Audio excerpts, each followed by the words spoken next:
अपने channel Finstreet पर। तो हर रोज की तरह आज भी मैं आपके लिए लेके आई हूँ कुछ interesting crypto news.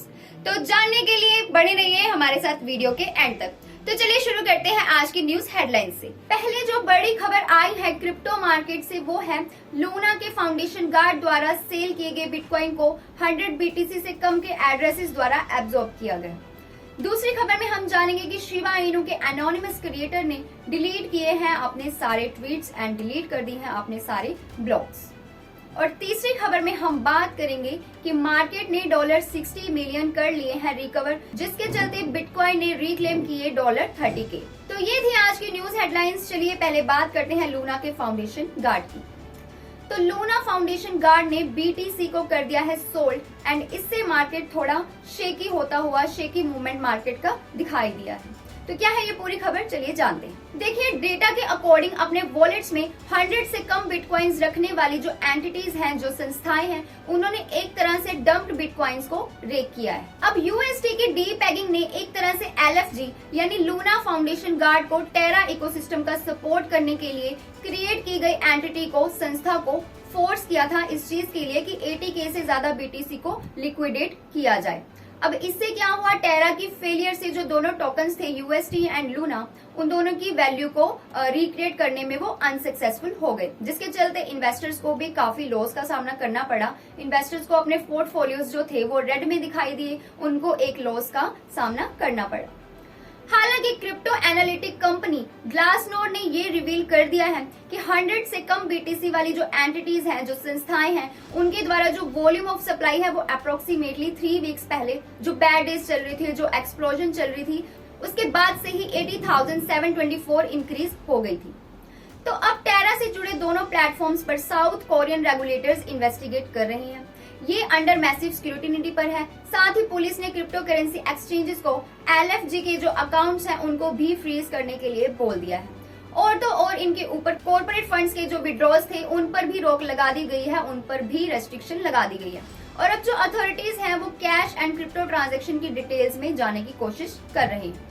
Seoul southern district पर प्रोसिक्यूटर के ऑफिस की जो financial and financial security crime joint investigation team है, उसने भी टेराफॉर्म लैब्स एंड इसके को फाउंडर्स के ऊपर इन्वेस्टिगेशन स्टार्ट कर दी है। इस चीज के बावजूद भी जो टेरा 2.0 है उसने एक फ्रेश स्टार्ट किया है। न्यू टोकन लूना को एयर ड्रॉप किया गया है पिछले ही वीक, और इसके साथ ही कुछ क्रिप्टो करेंसी एक्सचेंजेस ऐसे भी थे जिस मामले में आगे आए एंड उन्होंने इस रीसेंट रिवाइवल प्लान को फुल सपोर्ट किया। अब ये जो टोकन है ये अभी वाइल्ड राइड पर है, अभी $0.5 से $30 तक ट्रेड कर रहा है। हालांकि ये कुछ एक्सचेंजेस में $4 तक नीचे भी गया है, लेकिन करंटली ट्रेडिंग की बात करूं तो ये अराउंड $5.4 पे ट्रेड कर रहा है। तो चलिए बढ़ते हैं आज की दूसरी खबर की तरफ। शिबा इनू के एनोनिमस फाउंडर रियोशी ने अपने ट्विटर अकाउंट्स को कर दिया है डिलीट, उसकी एंटायर एक्टिविटी को कर दिया है डिलीट एंड मीडियम पोस्ट को कर दिया है डिलीट। तो क्या है ये पूरी खबर, चलिए जानते हैं। रियोशी जो ट्विटर हैंडल पर रियोशी रिसर्च किया जाता है, हालांकि हमें नहीं पता कि वो पर्सन है या फिर ग्रुप ऑफ पीपल है। तो जो कि meme coin, popular meme coin जो शिबा इनू है उसके पीछे जो ये क्रिएटर है उसका अकाउंट डिलीट होता हुआ देखा गया है। उसके अकाउंट बिल्कुल डिसअपियर हो गया है और उसके जो सारे ट्वीट्स हैं वो हो चुके हैं डिलीट, मीडियम ब्लॉग पोस्ट हो चुकी हैं डिलीट। अब यहाँ पे ये बात नोट करने वाली है कि ये जो अकाउंट है ये पिछले ही साल से इसी टाइम से एक्टिव देखने को नहीं मिला है।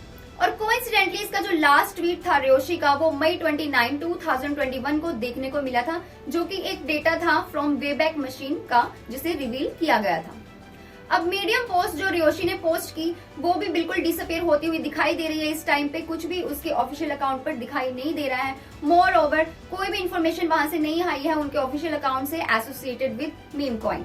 हालांकि ये जरूरी नहीं है कि इसके जो फाउंडर हैं या फिर फाउंडर्स हैं उन्होंने इस प्रोजेक्ट से दूरियां बना ली है या प्रोजेक्ट को छोड़ दिया है, ऐसा कुछ भी नहीं है। ऐसे सिर्फ अंदाजा लगाया जा रहा है, हो सकता है कि वो किसी लार्जर रिवील की प्रिपरेशन कर रहे हों। हालांकि कुछ भी अभी कंफर्म नहीं है एंड ये सिर्फ एक स्पेकुलेशंस है, सिर्फ अंदाजे हैं जो लगाए जा रहे हैं, क्योंकि इस पर शिप के जो प्राइस है उस पर भी कोई भी इफेक्ट देखने को नहीं मिला इस न्यूज से। हालांकि पिछले कुछ आवर्स में इसका जो प्राइस था थोड़ा सा डिप तो हुआ था, लेकिन अभी ब्रॉडर मार्केट जो है वो अप एंड डाउन तो चल रही है और शिप इस वक्त अगर बात करो तो 4% से ये पास्ट डे में ऊपर जाता दिखाई दिया। हालांकि प्राइस अप एंड डाउन तो चलो चलते ही रहते हैं, लेकिन इससे इस न्यूज के कारण कोई भी इफेक्ट नहीं आया है, ना ही इसके प्राइस में कोई इफेक्ट आया और ना ही इस न्यूज से इस प्रोजेक्ट में कोई भी इफेक्ट देखने को मिला है अभी तक। तो अकाउंट डिलीट के पीछे क्या रीजन हो सकता है, ट्वीट पोस्ट डिलीट करने के पीछे क्या रीजन हो सकता है, ये खुलासा अभी तो नहीं किया जा सकता है, लेकिन जैसे इस बारे में कोई अपडेट आएगी I will surely inform to you. तो चलिए बिना देर के बढ़ते हैं आगे आज की आखिरी खबर की तरफ। क्रिप्टो करेंसी की जो मार्केट थी उसने रिकवर कर लिए हैं रिस्पेक्टेबल $60 बिलियन एक ही दिन में, जिसके चलते बिटकॉइन का जो प्राइस था वो भी रिक्लेम हो चुका है $30K तक। तो हालांकि पिछले कुछ दिन जो कि बड़े ही बैड डेज चल रहे थे, डिक्लाइनिंग चॉप चल रही थी, तो क्रिप्टो करेंसी मार्केट फाइनली उसने मैनेज कर लिया है, थोड़ी सी कुछ लॉसेस में रिकवरी उसने कर ली है और पास्ट 24 आवर्स में जो टोटल कैपिटलाइजेशन है वो बढ़ती हुई दिखाई दी है अराउंड $60 बिलियन तक। अभी ये ग्रीन सिग्नल पर है, अब इसके प्राइस ग्रीन कलर में दिखाई दे रहे हैं, जो कि एक अच्छी खबर है। एंड बिटकॉइन का जो प्राइस है इस वक्त वो ट्रेड कर रहा है अराउंड $30,700 तक ऑन बाइनांस। और बाइनांस की अगर बात करूं 5.3% ऊपर गया है पास्ट 24 आवर्स में, जैसे कि आप चार्ट में देख सकते हैं।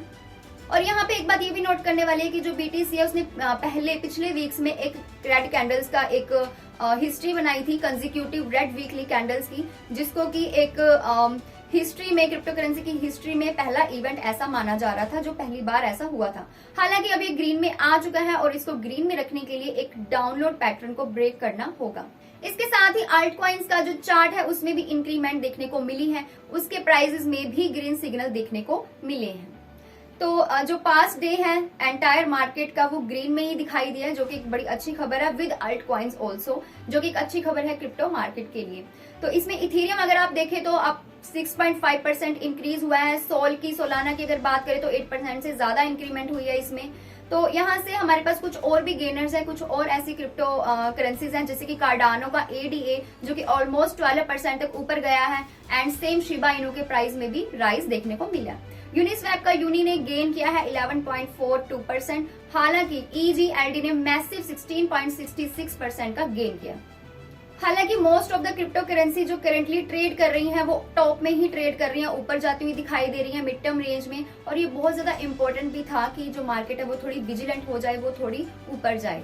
तो चलिए प्राइसेस तो जैसे राइज होते दिखाई दे रहे हैं, स्लाइट रिकवरी भी हुई है इसमें। जो मार्केट है इसके बावजूद भी एक एक्सट्रीम फियर बना हुआ है, एक डर बना हुआ है लोगों के बीच में, क्योंकि पहले जो हालांकि पिछले वीक्स में जो एक्सप्लोजन हुए हैं, जो मार्केट डाउन देखने को मिली है, उसके बाद अब ये 10 पॉइंट्स पर आया। तो जैसे कि हम सबको पता है क्रिप्टो मार्केट वोलेटाइल है, कभी राइज होती है तो कभी फॉल होती है। तो इसके जो प्राइस है वो कॉन्स्टेंटली चेंज होते रहते हैं, विद इन सेकेंड्स चेंज होते रहते हैं। तो कुछ भी कहा नहीं जा सकता। तो अभी तो मार्केट सही चल रही है, फाइनली सही चलने लगी है, प्राइसेस में थोड़ा सुधार देखने को मिल रहा है। आगे क्या होता है, आगे जो भी अपडेट होगी मैं आप तक पहुंचाती रहूंगी, आपको बताती रहूंगी। और चैनल को सब्सक्राइब जरूर कर लेना, ताकि ऐसी इंफॉर्मेशन की जो अपडेट्स हैं वो सबसे पहले आप तक पहुंचती रहे। तो stay tune and be happy.